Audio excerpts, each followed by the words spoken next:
Ұятсыз Нұрдәулет. Таңертеңгі шайды ішіп болғаннан кейін Аяжан Нұрдәулетке: «Қағаз желімдейтін желім тап. Мен сенің жыртық кітап журналдарыңның бәрін бүтіндеп жөндеп берейін», деді. «Жөнделеме? Қайтып жөндейсің?» «Желім тап. Қайтып жөндейтінімді содан соң көресің». Ораз келді. Кешегіде алқам-салқам киінбеген. Жалаң аяқты емес. Жайнап қатып киініп алыпты. Үстінде тап-таза жаңа ақсары теннистка. Бұтында бүрме балақ шолақ шалбар. Аяғында да әлі шаңды қонып үлгермеген су жаңа сары туфли. Жарасымды етіп талғаммен киінгені көрініп тұр. Ораздың басында газет пилотка. Оның қақ маңдайына қатқыл қағаздан ойып, қызыл бояумен боялған бес бұрышты жұлдызшақ қадап алыпты. Бір шекесіне таман қисайта киген ып-ықшам пилоткасы да, оның маңдайындағы шымқай қызыл жұлдызшасы да әп-әдемі. Ораздың келісті жүзін одан бетер өткірлеп жарасып тұр. Ораздың қолында қармақ, соңында ала күшік. Ала күшік жұмыссыз емес, аузына тістеп алған кішкентай қаңылтыр шелекшесі бар. «Аяжан, мынау немене?» деп сұрап еді. «Онда қармаққа шаншатын шылаушын бар», деді Ораз. Аяжан онша түсінбесе де деп қойды. Ораз Аяжанды балық аулауға шақыра келген екен. Аяжан қуанып кетті. Оразбен қайда болмасын баруға болатынына ол шек келтірмейді. Бірақ үйден бір жаққа рұқсатсыз кетіп қалу деген оның салтында жоқ нәрсе. «Апамнан рұқсат сұрайын», деді Аяжан. Меруерт апай Аяжанның кіммен баратынын білгеннен кейін рұқсат етті. «Байқа шырағым, өзеннің терең иірім жеріне құлап кетіп жүрме», деп ескертті. Мұндағы өзен пәлендей қорқынышты терең яки ағынды өзен емес, бірақ балыққа бай. Балыққа Нұрдәулет те бармақшы болды.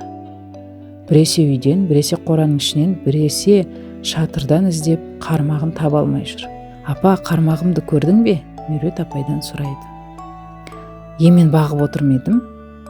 «Тұрақты бір жерге белгілеп неге қоймайсың?» «Бәтима, сен көрдің бе менің қармағымды?» «Көргем жоқ». Нұрдәулеттің қармағы қамбадан табылды. «Әпке, мен де барам. Сендерге қармаққа шаншатын шегіртке ұстап берем», деп зәуре делесті. Аяжанның қасынан оның екі елі қалар түрі жоқ. «Зіңбір, сүрт мұрныңды. Мен саған қанша айтамын, мұрныңа ие бол», деп. Бала деген су бойынша бір қауым екен. Рахатқа батып, шуылдасып, шомылып жүр. Кейбіреулер жайдақ құмдауыт жағада етбеттерінен, шалқаларынан күнге қыздырынып жатыр. Ауыл балаларының қоладан істеген мүсіндей қап-қара боп күйген денелеріне Аяжан қызыға қарайды. Енеден туған қалпында тыр жалаңаш шомылып жүргендер де бар. Аяжанға бұл ұнамады. Кешегі Ораздың қасында велосипед жетелеген бала да осында екен. Ол анадай жерде көгалда бір қолымен жер теріп, жамбастап, киімшең отыр. Қасында серейіп велосипеді жатыр. Оның шомылмай не күнге қыздырынбай, елден ерек тершіп, киімшең пысынап отырғанына Аяжан қайран қалды. «Сен неге шомылмайсың?» «Су суық. Бір жерінен шаншу ұстап қалады». Бұл баланың аты Меліс екенін Аяжан соңыра білді. Әкесі осы колхозда председатель екен. Шомылу Аяжанның жаны құмарысының бірі. Түбінде ұсақ тастары көрініп, мөлдіреп жатқан тұнық суға ол да бір сүңгіп шыққанша асық болды. «Ораз, шомылайық», деді. «Кел». Нұрдәулет те шешініп жатыр.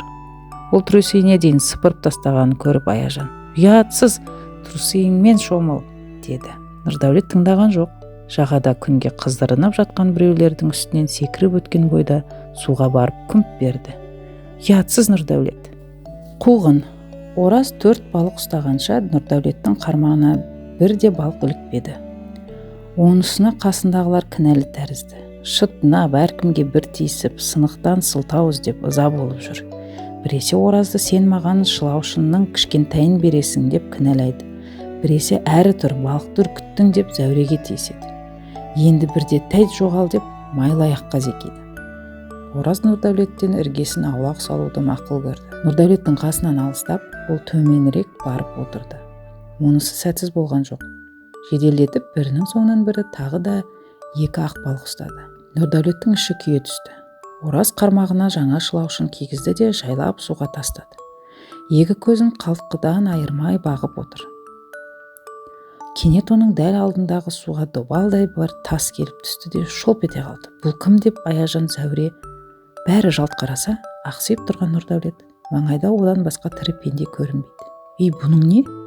«Мен емес», дейді Нұрдәулет ырсия күліп. Сонысымен-ақ ол тас лақтырған басқа емес, өз екенін білдіріп тұр.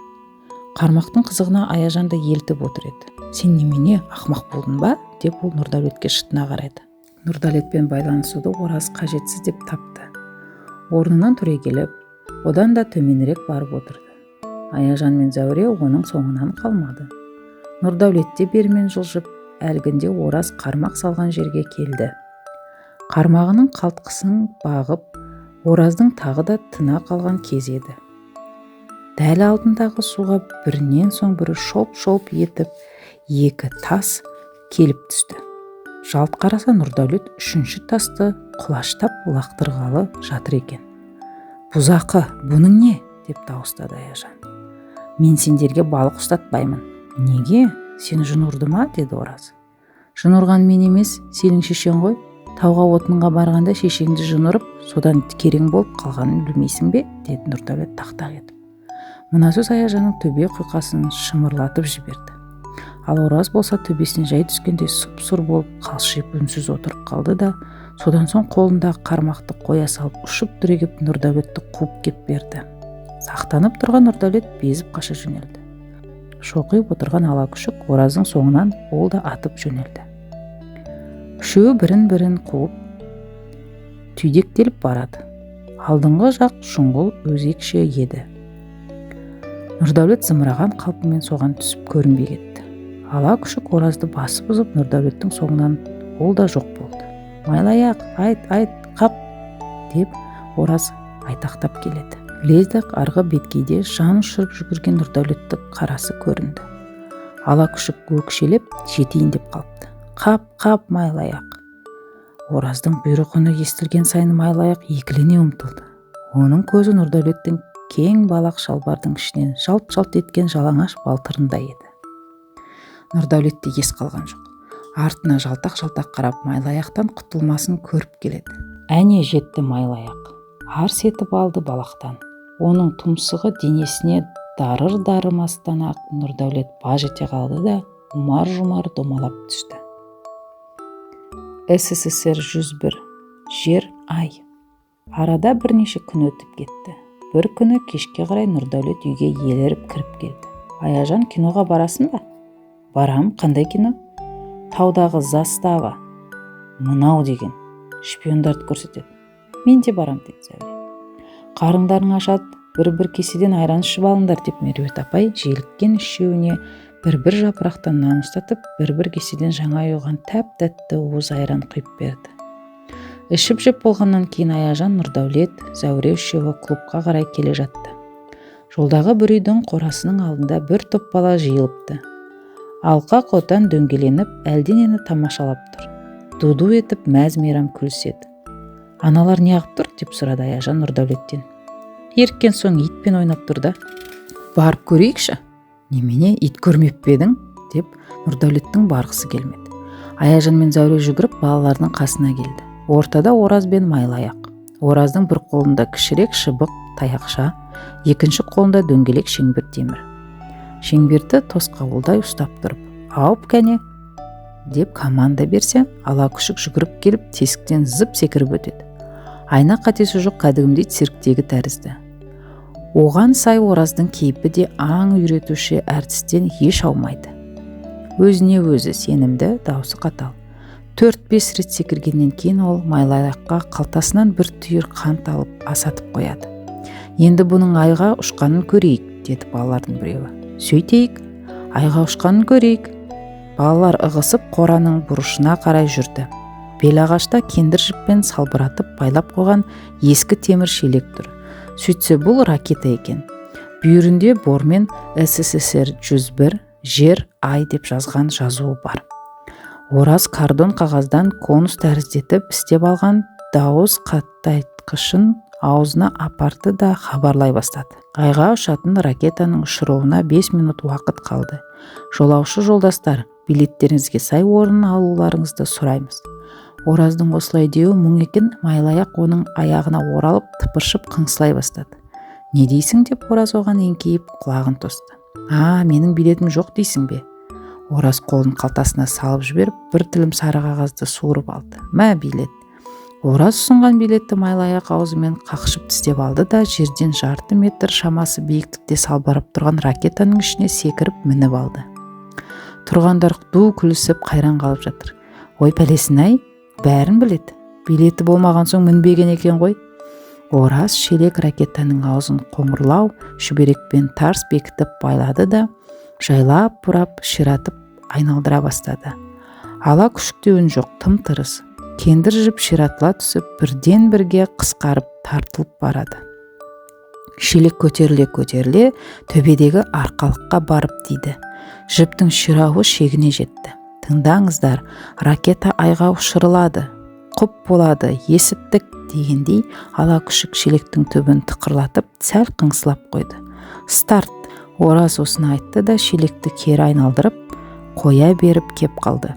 Ракета көз ілеспейтін жылдамдықпен сырылап ала жөнелді.